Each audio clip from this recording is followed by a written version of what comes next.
Welcome everyone, and thank you for tuning in. I will let you, get settled in. And anyway, let's get started. Our Zoom Q&A session today is with Irit Rogoff, who is professor at the Department of Visual Cultures at Goldsmiths and our PhD Scholar Weitian Liu. And thank you for your interest in hearing about this very exciting PhD program called Advanced Practices and our fully funded PhD scholarship. We will first have a conversation about the program from Irit and Weitian's personal perspectives, and then we have about 20 minutes time, if everybody's still on, to answer your questions that you can insert in the Q&A box below here on Zoom. I will have met some of you before, but I'm Michèle. I'm the Deputy Director at Asymmetry, and we are a newly established London-based not-for-profit foundation dedicated to creating programs around curatorial practice geared towards practitioners, curators, writers, critics, and scholars from a greater Chinese-speaking Sinophone background. Our founder, Yen Du, has tuned in today as well. Hello, Yen. And our inaugural year last year saw 3 fellows and 1 scholar take their position in curatorial fellowships and scholarships across several partner institutions here in London, including the Chisenhale Gallery, Whitechapel Gallery, Delphina Foundation, and of course, Goldsmiths. The Q&A today takes place within one of our activities, which is the Asymmetry PhD Scholarship that supports 1 successful candidate a year to study the Advanced Practices PhD program at the Department of Visual Cultures. We launched the open call for the scholarship some 2-3 weeks ago, and the application deadline is the 1st of March, so there is still time to apply. You will find all information of the scholarship and the application process on our website.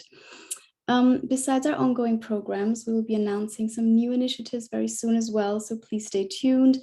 And to follow us in our opportunities, please go on our website and social media channels. I'll mention the URL and handles towards the end of our Q&A. And now to introduce our speakers, I'm just going to check whether Irit has made it. Just a second, please. I will proceed to introduce her. Most of us will know her. So Irit is a theorist, curator, and organizer who writes at the intersection of the critical, the political, and contemporary art practices. Irit is professor of visual culture at Goldsmiths, a department that she founded in 2002. Her work across a series of new think tank PhD programs at Goldsmiths focuses on the possibility of exchanging knowledge via professional practice, self-generated forums, academic institutions, and individual enthusiasm. Irit has written and co-written a number of publications and contributed to various periodicals such as Art Journal, eFlux, and Third Text, etc. Curatorial work include Deregulation with the work of Kutluk Ataman from 2005 to 2008, Academy in 2006, and Summit Non-Aligned Initiatives in Education Culture in 2007. That is Irit, and then we have Weitian, who, thank heavens, is with us. Weitian is a writer and researcher from Suzhou, China, and Asymmetry PhD scholar in his first year in the Advanced Practices program. Weitian received his BA in English from Shanghai International Studies University, followed by an MLit in Art History and an MPhil in History of Photography from the University of St. Andrews. Weitian co-founded Qilu Criticism, an independent online platform for critical discussions on contemporary art in mainland China. He's also previously worked on the curatorial team of Life Support, Forms of Care in Art and Activism, an exhibition at Glasgow Women's Library in 2021, and is now in London an active organizer, member of the initiative Goat Canteen, engaging and empowering the Sinophone art community in London, the UK, and beyond. We're thrilled to have you here, Weitian, and we will be thrilled to have Irit on as well. Yeah, it's a pleasure to be here. Thank you for introducing us. I hope Irit will be here soon. Can you hear me well? We can hear you well. I believe everybody can as well. So, of course, the first question would be, about the first instance of starting this conversation would be introducing and giving an overview of the new relatively new PhD program called Advanced Practices at the Department of Visual Cultures at Goldsmiths, which Irit, with a couple of other fellow scholars and teachers, launched some 18 months ago. We had this live Zoom Q&A a year ago as well, when the program was brand new. So I believe this time around, Irit would be excited to tell us something, about the last 18 months, including some reflective elements of how it's been going.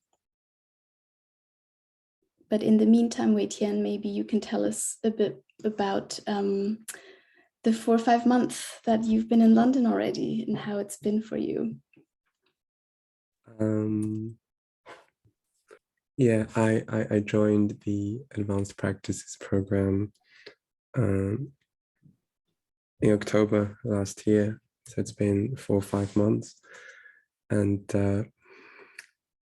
this program is, for me, a very thought-provoking, empowering and caring space.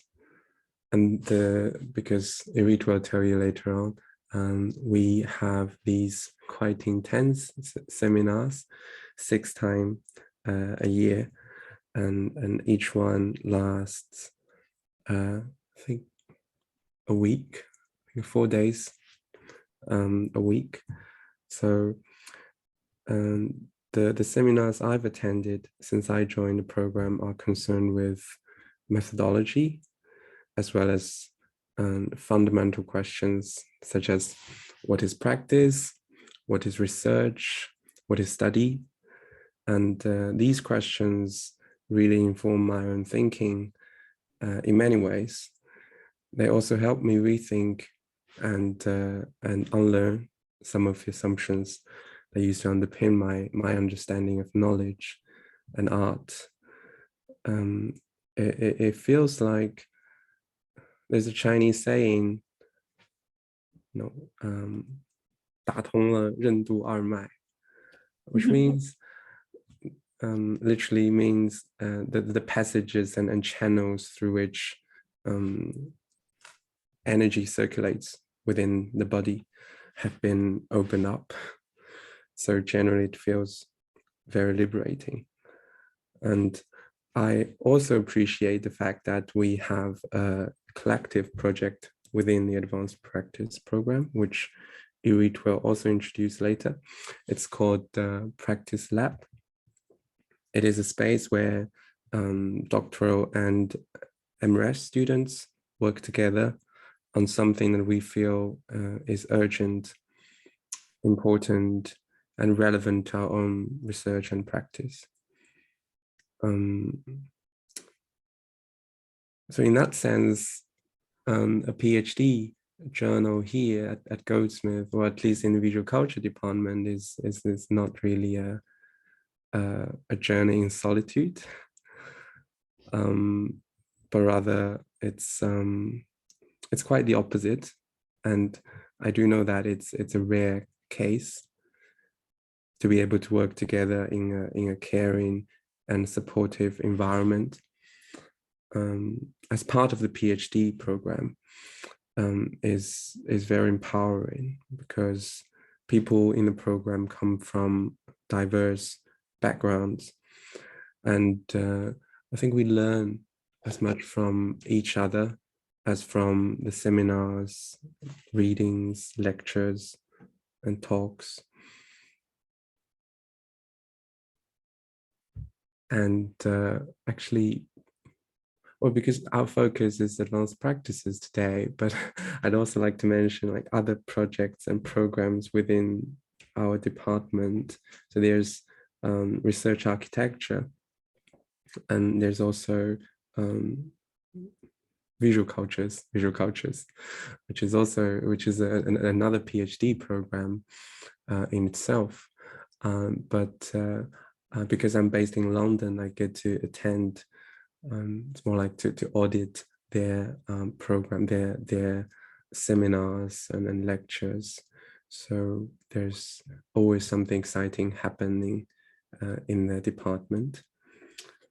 And well, apart from engaging in the course, this scholarship also allows me to be based in London, and it's really exciting to be here.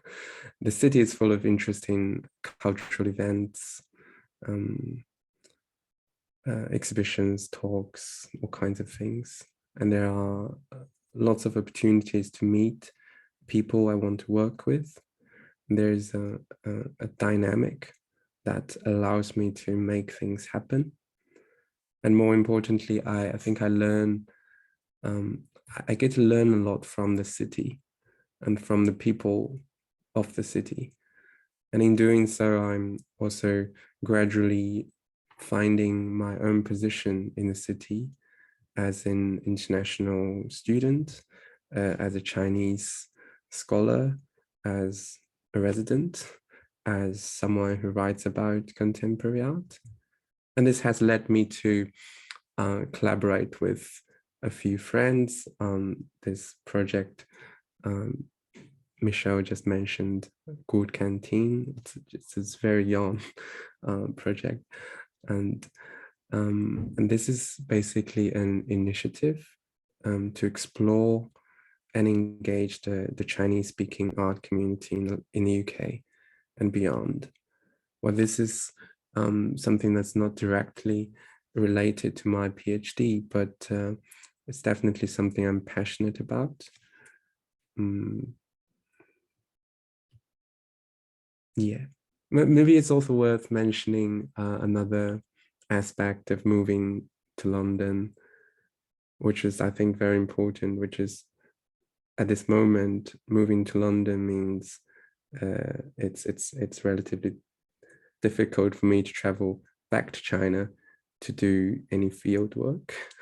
so that also, so I have to think to rethink about my own research project accordingly. But the other project I'm working on, the art criticism journal website project, because it's not based in any specific geographical location, it allows me to work transnationally. It allows me to be connected to places that I'm not able to visit in person at the moment. Shall we take some questions first? Yeah, if it really is not. We have one already here. You can see it too, right? That is a very good question. Yeah, it says, can you explain a bit more about what is advanced practices and what is the entire PhD curriculum like? Are applicants with art practice background more studio-based instead of curatorial practice encouraged to apply as well? That would be a great question for Irit, who is trying to join. But I think from your perspective, having done 1.5 terms and being embedded within the program already, maybe give it a more personal spin in terms of what you can answer, Weitian. Okay, I'll try. The PhD curriculum. So the structure, as I mentioned, is we have 6 weeks of seminars and talks throughout the year, and that is for everyone in the program. That is also open to people from other programs and departments, which I think is something quite special because I know, I also know that in many other PhD courses, there is not this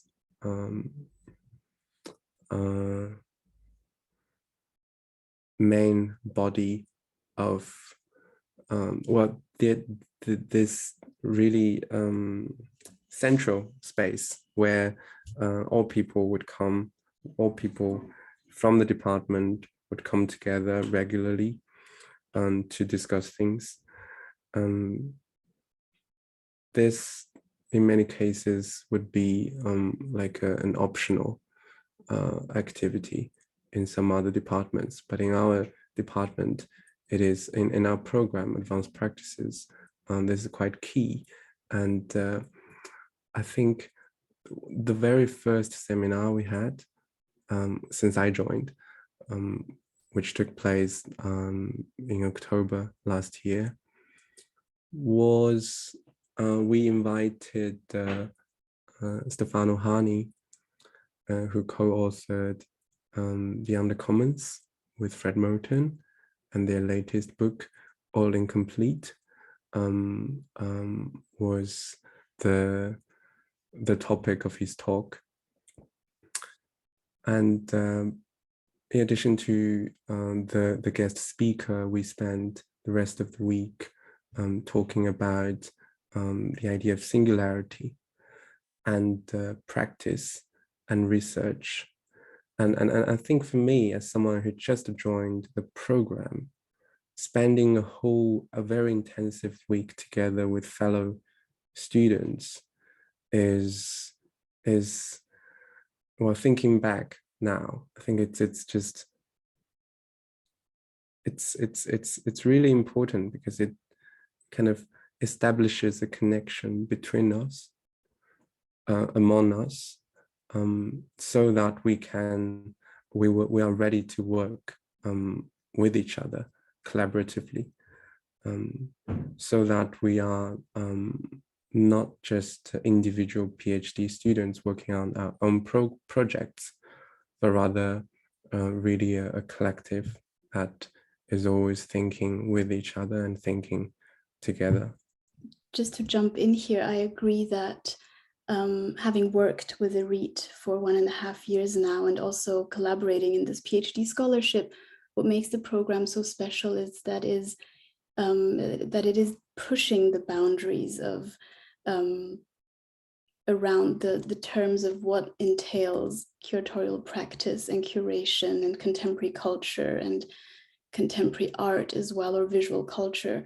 And I'm sure, this is what you've been experiencing, but also what Irit probably will tell you, or what she said last time as well, is that, and this will answer some of the questions in the Q&A that we've received as well, that it is a very experimental program that is open to pushing, thinking about institutions, thinking about collaboration, and that the practitioners or scholars who are encouraged to apply don't necessarily only need to be art historians or curators, or need to have a very straight path of scholarly experience, but people with, more of a creator, artistic backgrounds, or writers, people who've had professional experience above all, are very much encouraged to apply as well. So we don't want to limit anyone. And as you will know from Irit, she's very much interested in unique perspectives and experiences when she's looking to build her team and class of scholars, I believe. So people who can bring in new perspectives and new ideas to the table. So yeah, although Weitian, you have come from a rather strict art historical background, and something that I would be interested to hear as well is for you, very much probably taking on a new direction as well. How's that experience been for you?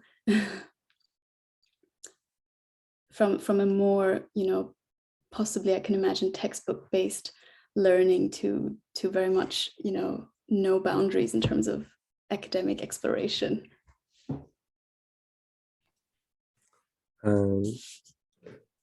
Yeah, as I said, it's very liberating. That's probably why I spent a lot of time. I'm still in the process of unlearning what I've learned, and actually I think that this relates to another question I just saw in the chat, which is about my own research project and how the supervisors help me in my research. So yeah, I'm only 4 months into my PhD. It is really a very early stage And I came to this PhD knowing roughly what I'm interested in, but certainly those things have changed, and also the conditions in which I'm working have changed. One important condition being that I'm based in London now rather than in mainland China, and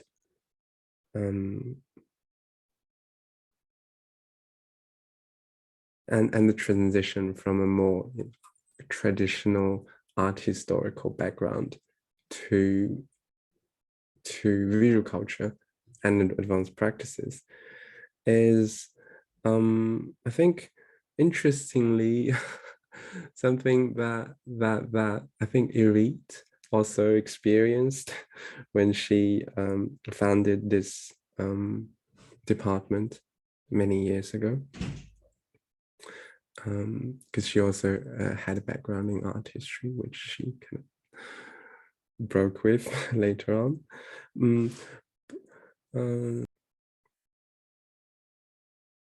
I don't know. I think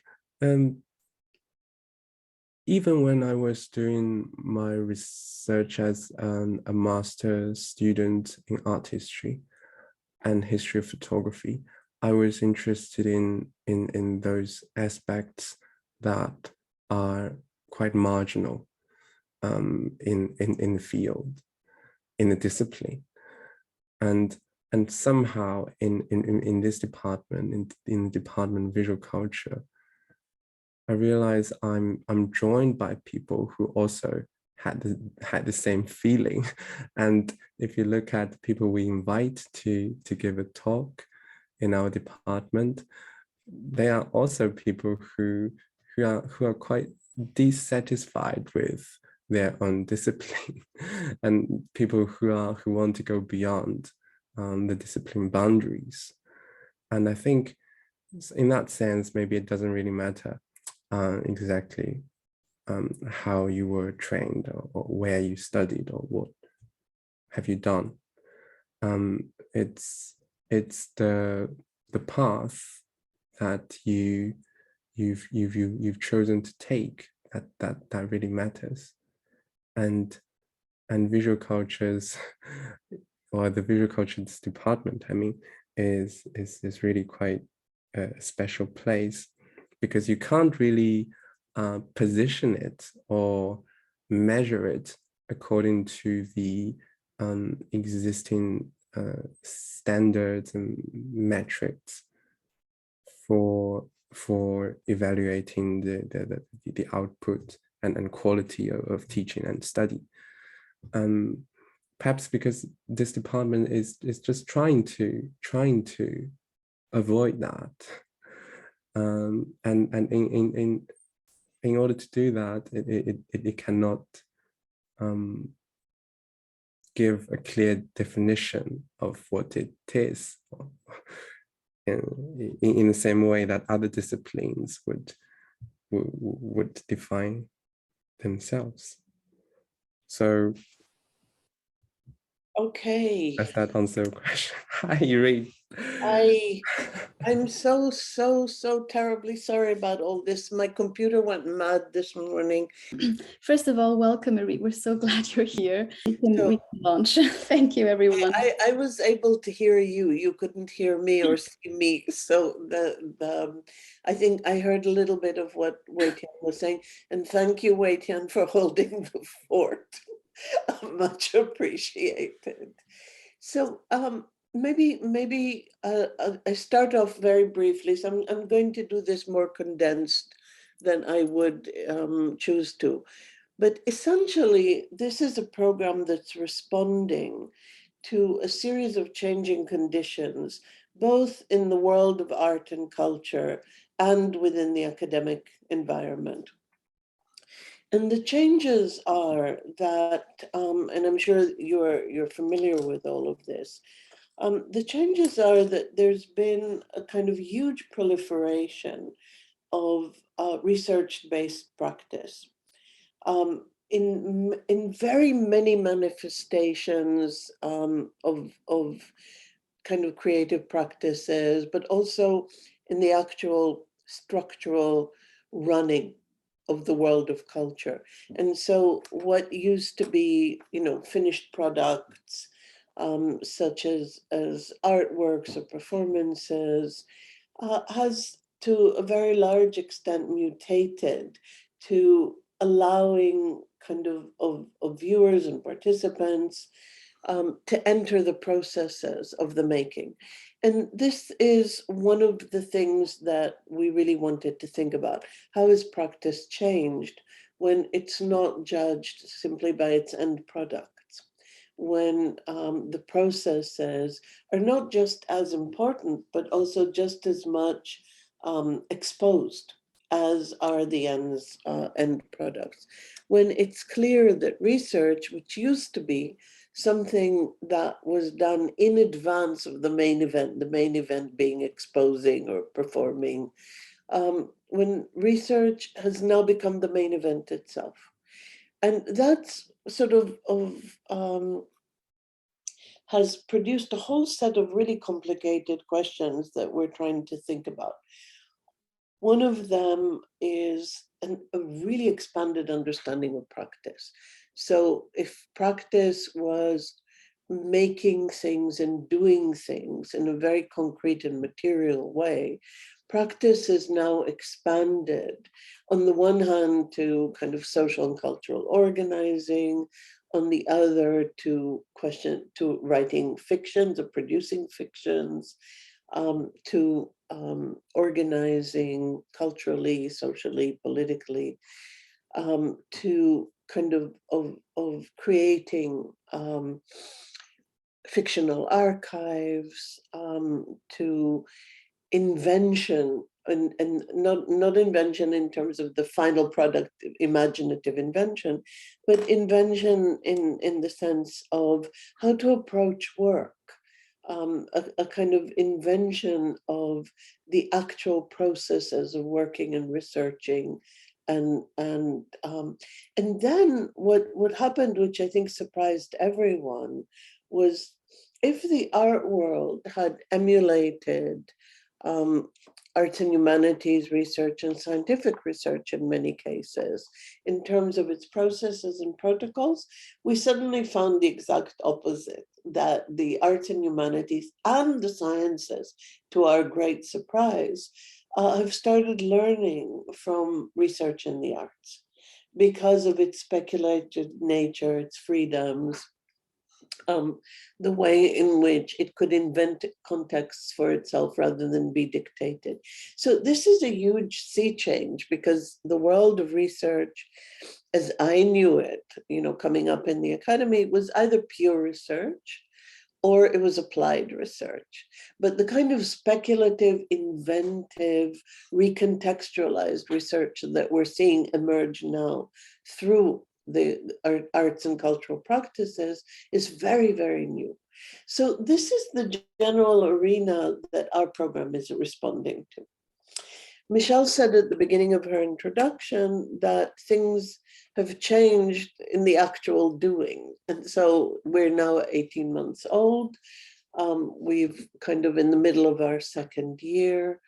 And one of the things that we've understood is that what we are developing is transdisciplinary practice.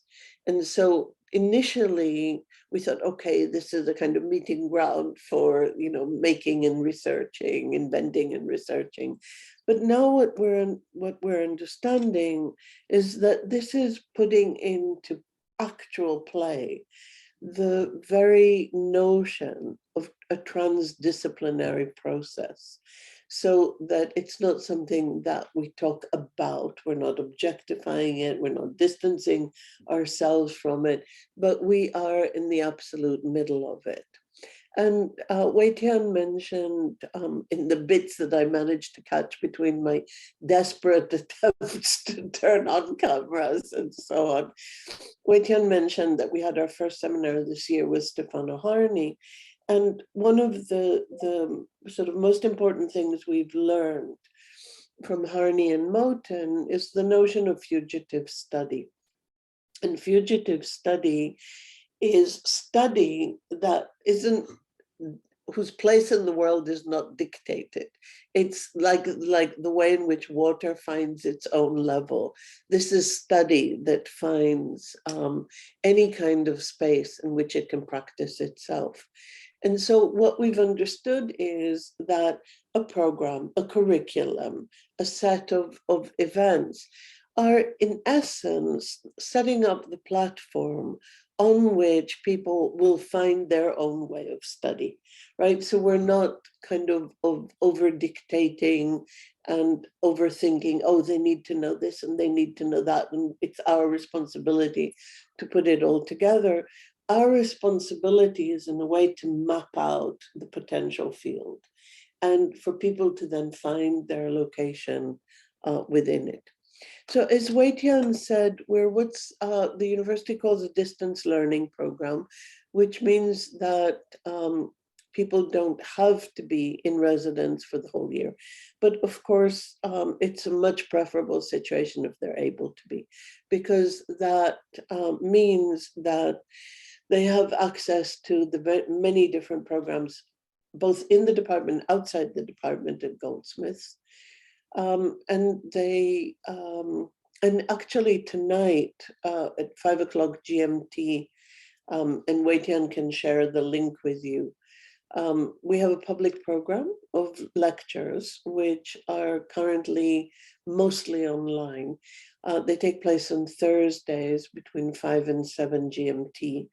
Which would be different from your time zones. But if it's not at 3 o'clock in the morning, your time, then we can share the link with you. It'll give you a little bit of a sense of the department, its issues. This is the series this year is on this term is on volatility, on the way in which the financialization has brought a level of formerly not experienced volatility into our lives and into our institutions. But if you are based in London, which the recipient of this scholarship will be, then you have access to the other programs in the department and then to the many, many programs and events that are taking place in the university and beyond that to the city, with its many institutions and lecture series, other sort of universities and places of study. Much of the work of our institutions is public, and people can join it. The city, for example, in the past 6 months has been, or 3 months actually, has kind of in one of those magical kind of conjunctions that sometimes happens, has had a huge range of exhibitions that have been about not replicating a kind of Western hegemony, a Western market logic of what, of who is seen and who is valued and what is seen as what is valued. So an extraordinary exhibition at Tate Britain, almost a course in itself, this exhibition, has been Life Between Islands, on the work of Caribbean artists in Britain. And this spans 3 generations of people now, and an absolutely extraordinary presence within the art world. Lubaina Himid has had a major exhibition at Tate Britain. Isamu Noguchi has had a major exhibition at the Barbican. It's one of those moments when the sort of notion of the kind of collapse of a canon has really been played out by the most kind of dominant institutions in our cultural landscape, which is important because it's indicative of a certain kind of change. And those changes are what we're looking out for. And the sort of when one thinks, let's say, David A. Bailey curated the exhibition at Tate Britain. It's a project it's a lifetime's project. When you think about the kind of research that has gone into that kind of a project, when you think about the field work, the actual documentation of things that have been lost and forgotten, that's one part of the research. But then how to set it up, how to make it a story within itself that communicates to an audience that this Britain is not a monoculture, and it has not been a monoculture for the past 50 years, is another facet of research that we need to kind of think about. I'm going to stop here because I know we're running really short of time, and I'm happy to deal with any questions that people have.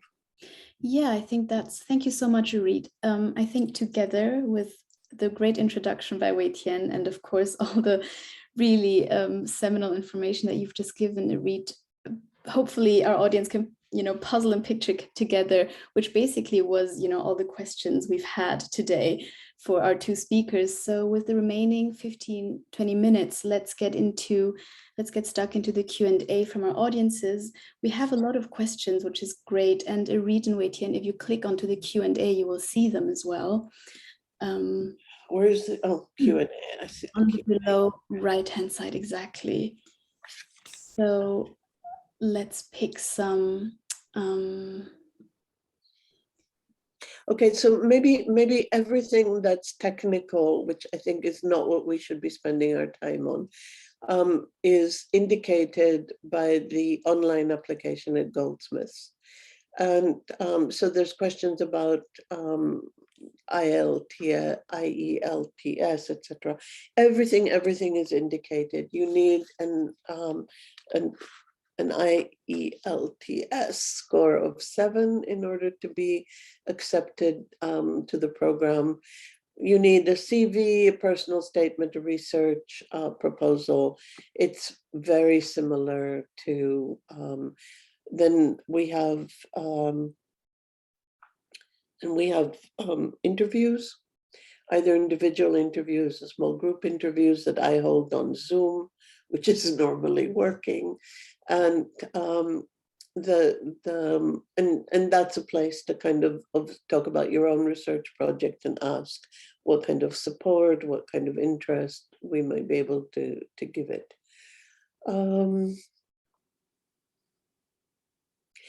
Curating. No, this program is absolutely not for curating. This is a previous program that we had, and we have replaced with advanced practices.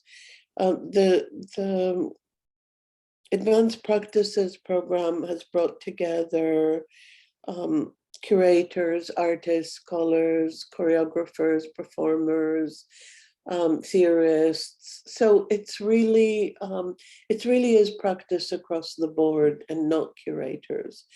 And we're not interested in a program that is dominated by any one kind of practice, because we think what happens actually happens between practices. Somebody wants to know the main difference between visual culture PhD program and advanced practices. Okay, visual culture is the general program of the department. It has many kind of different sets of interests within it. It is not, aside from a 2-hour seminar once a week, it's not, it's a program in which people do their work much more individually. Advanced Practices is a very collaborative program. We spend 4 days together every 6 weeks, and on top of that, there's the practice lab that Weitian mentioned, and that means meets more frequently on Zoom. So I would say that the big difference is that our focal point is really an investigation of the notion of practice.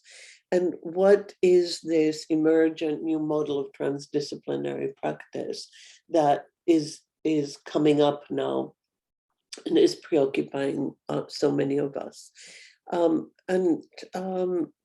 So much more collaborative work, an emphasis on transdisciplinary practice. The collaborative work means that the relation is not simply between one person and the supervisor. So in actual fact, in the first year of study, we do collective supervisions because people are just beginning to shape their projects, and sitting alone with a supervisor is not necessarily the most productive thing for that.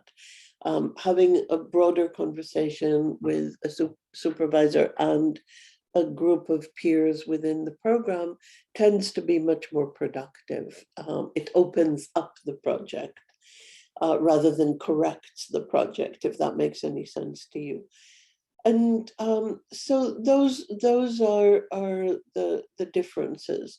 For the PhD in visual cultures, one absolutely has to be in attendance in London, whereas with our program, many people in our program have jobs, and we're very interested in helping them continue with their jobs because they bring us knowledges that we don't have and experiences we don't have. And the program is really getting built out of all of our collective knowledges and experiences. Okay, I hope that answers. If I can also just quickly jump in, although we have quite a couple of technical questions, there seems to be a bit of confusion in terms of, is it now possible to attend the program remotely? Or, somebody said, given the short timeline to the application date, I wasn't able to schedule an English test. So I just want to say in general, of course, follow the lead and all the information that are on the Goldsmith website, because they are valid every year for prospective students.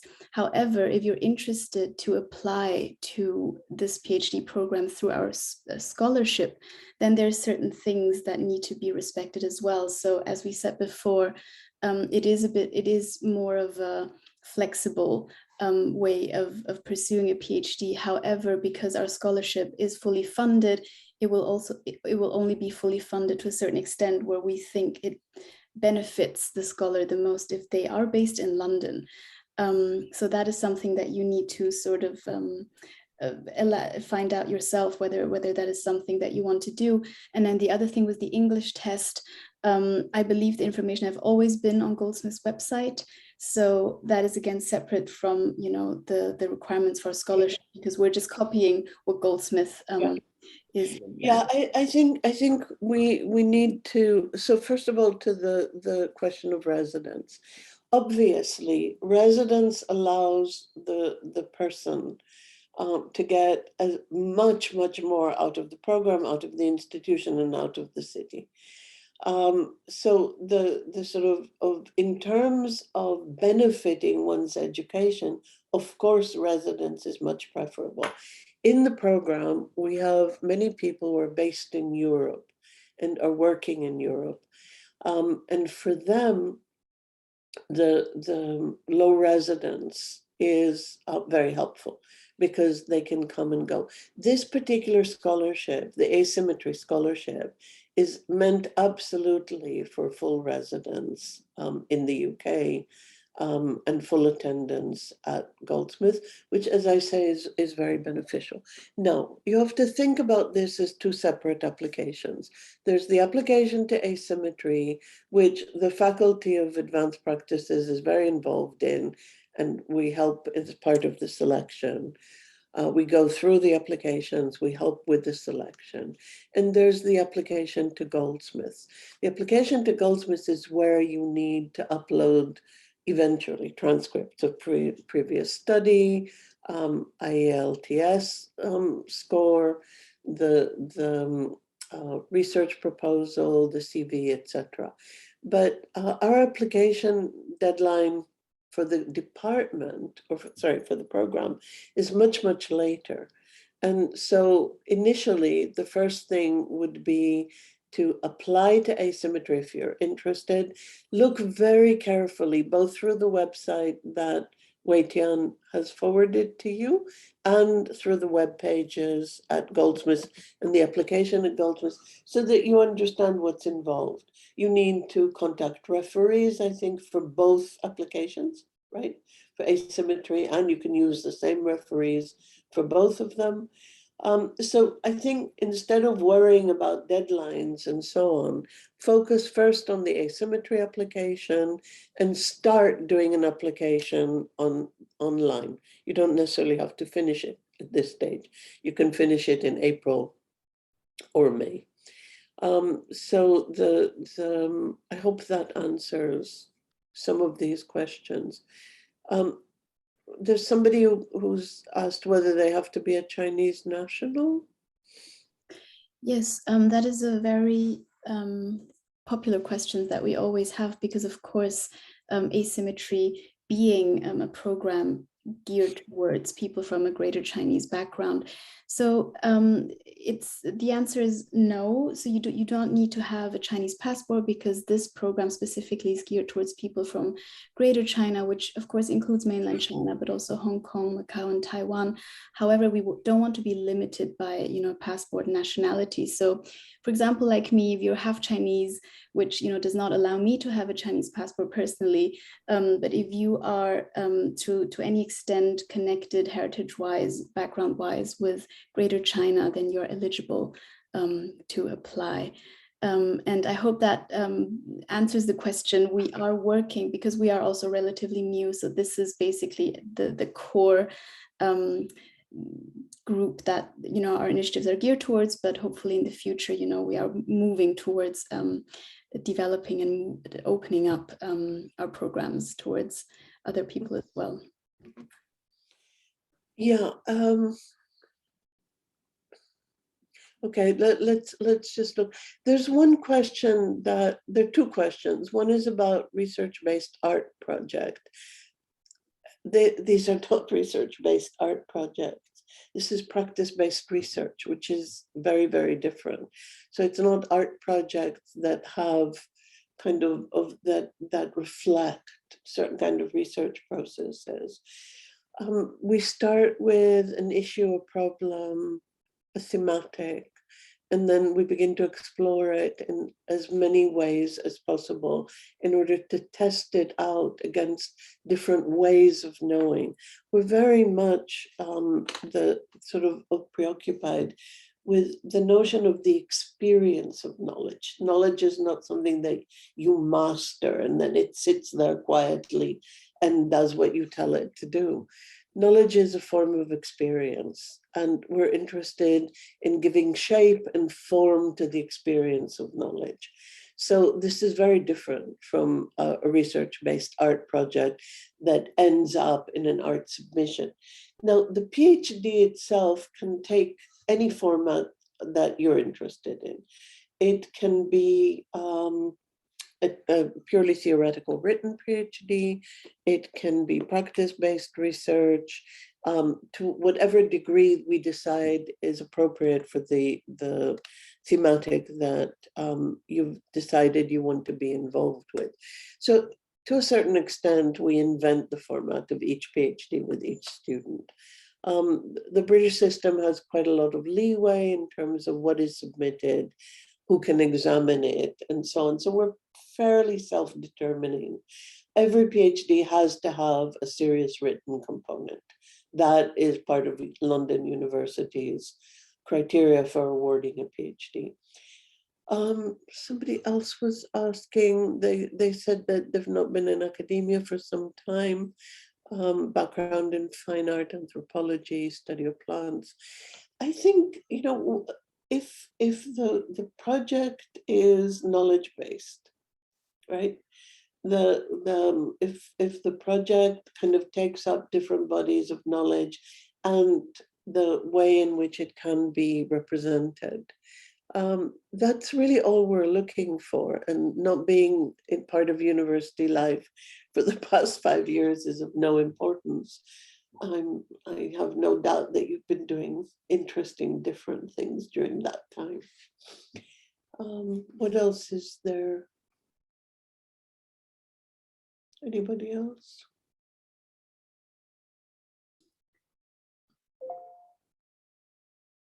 Yes, there's another question. I'd like to know if there are any joint programs with other universities or institutions in other countries or continents. Thank you very much.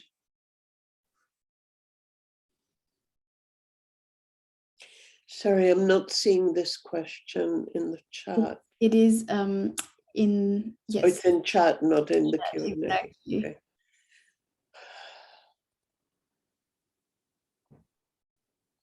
Okay. I think that we're working on several collaborations with several other institutions.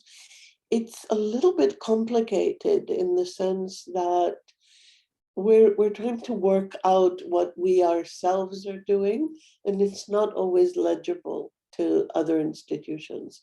And so we're working with an institution in Switzerland, an institution in Austria, trying to build up a kind of collaborative structure, because they have similarly experimental PhD programs.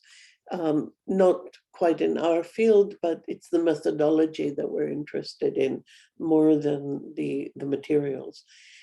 So this is something that's in the works, but it's more complicated than I assumed it would be initially. So we will see.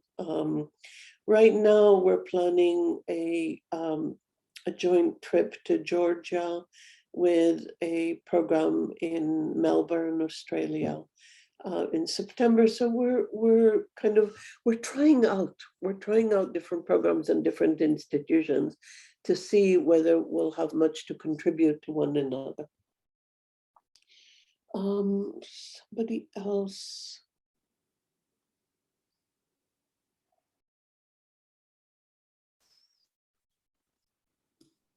Somebody asked, what is the difference between advanced practices, critical practices, and artistic practices? I think critical practices and artistic practices are where everything is essentially judged by the end kind of product. And so an artistic practice is one that is, results in an end product. Critical practices take up the terms of their own making and try and include that within the practice itself. What advanced practice is trying to do is to build up new set of relations between knowledges. So we're sort of trying to produce a new narrative that connects knowledges not through influence or citation or example, but through sets of affinities. How do knowledges kind of connect to one another through a set of affinities? And that is an operation that cannot be judged by the end results of what is produced. And I think that's what's important here.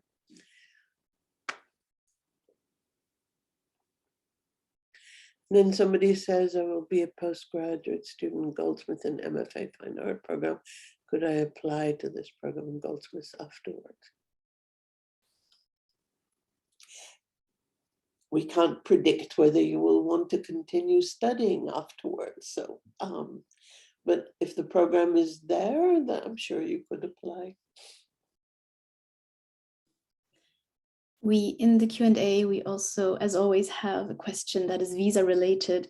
Without going too deep into the specifics, but of course, because it would be a tier 4 student visa, right, if I'm not mistaken, together with Goldsmiths, we will support you in the application process, which we've done with Weitian, which went quite smoothly.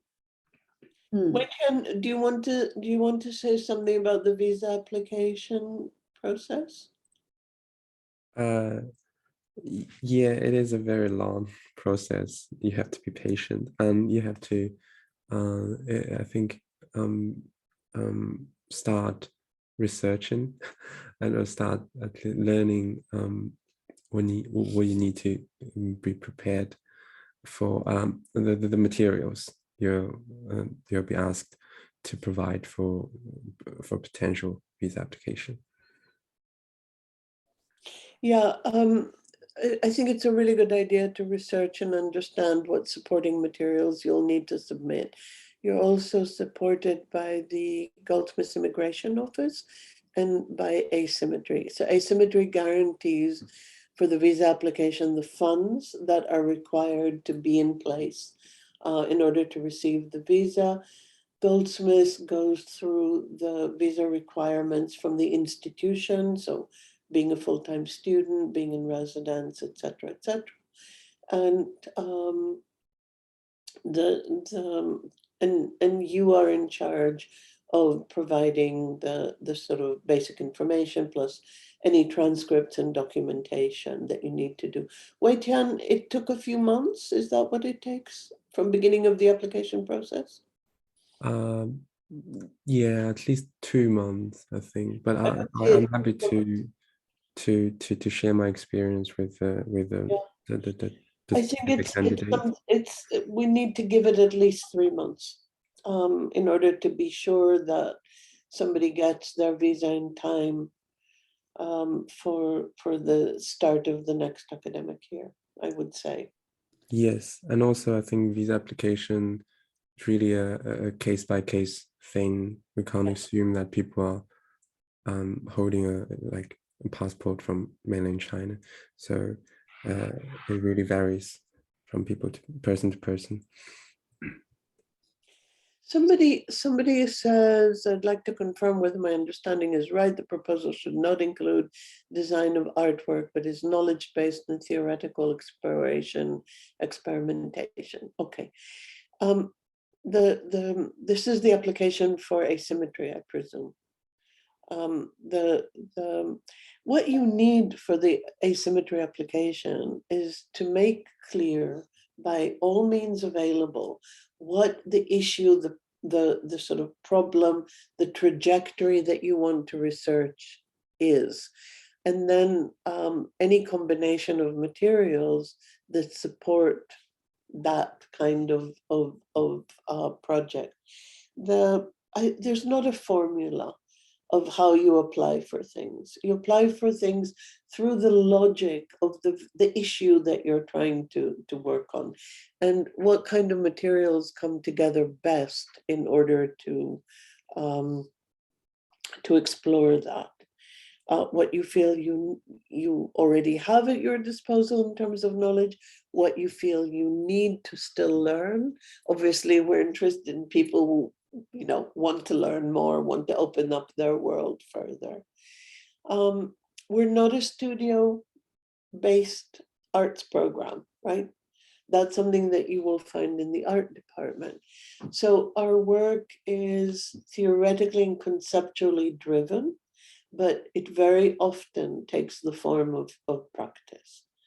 And it's not about regurgitating the work of many philosophers. It's about how you link theoretical work, practice explorations, and really urgent issues within our world.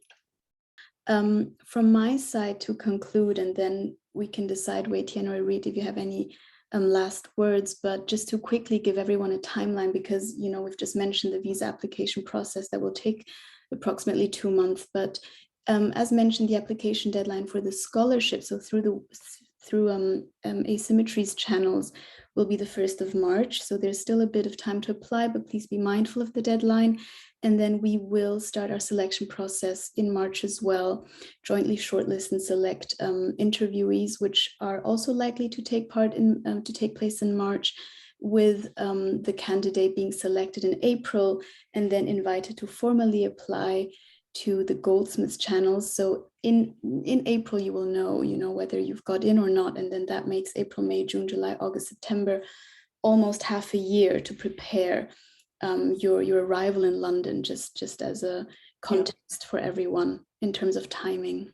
Yeah, and I would add that because we're so closely involved with the selection process, you're not going to face a situation where you apply to asymmetry, you're selected, and then you're not accepted to the program, because we will have knowledge of that application from its very beginning. So there is a kind of synchronicity between just the processes are different.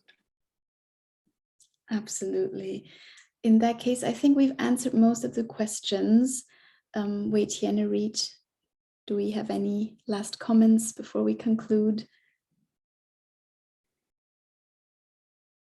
Great. Well, I'm sure I speak on behalf of, all our speakers, but thank you everyone so much for attending today, for your perseverance, for your patience. And we're really looking forward to connecting with you. I'm sure I'm going to meet some of you very soon, and good luck with the application. And thank you for joining today.